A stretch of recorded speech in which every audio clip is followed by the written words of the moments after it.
Hari ini adalah Senin pekan ke-19. Bersama dengan Gereja Semesta kita memperingati Santo Dominikus, pendiri imam-imam Ordo Pengkhotbah. Dalam nama Bapa dan Putra dan Roh Kudus. Amin. Bacaan diambil dari Injil Matius bab 17 ayat 21 sampai dengan 26. Sekali peristiwa, Yesus bersama murid-muridnya ada di Galilea.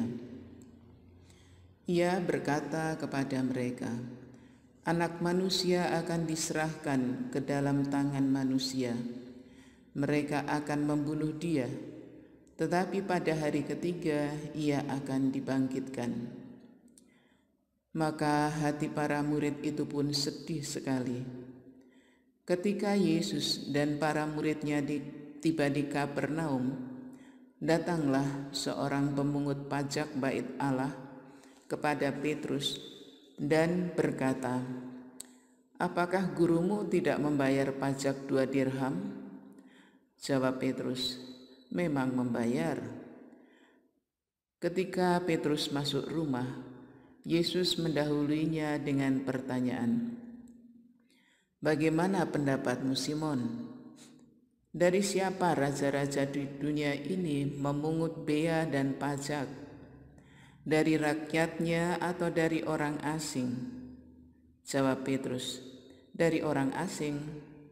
Maka kata Yesus kepadanya, "Jadi bebaslah rakyatnya. Tetapi agar kita jangan menjadi batu sandungan bagi mereka, pergilah memancing ke danau, dan ikan pertama yang kau pancing tangkaplah, dan bukalah mulutnya, maka engkau akan menemukan mata uang 4 dirham di dalamnya.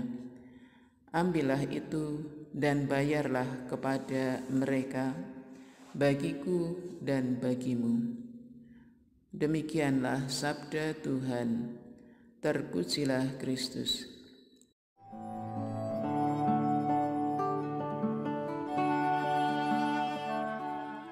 Bapak, Ibu, saudara-saudari sekalian yang terkasih, marilah kita menempatkan diri sebagai salah satu dari para murid dalam Injil tadi.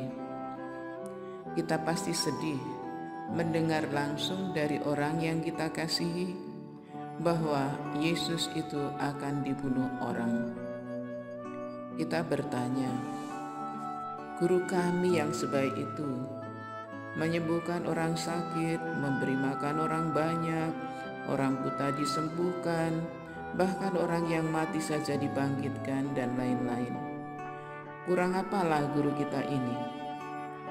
Sudah begitu baiknya mengasihi orang-orang kecil, orang-orang yang terkucil, tersingkir, masih dibenci orang, dicari-cari untuk dibunuh. Banyak pertanyaan yang berkecamuk dalam pikiran kita. Kita pikir kok bisa begitu ya? Ternyata bisa. Bahkan di zaman kita, masa kini, hal ini masih terjadi. Orang-orang yang berani mengatakan kebenaran juga dicari-cari oleh orang yang merasa terancam.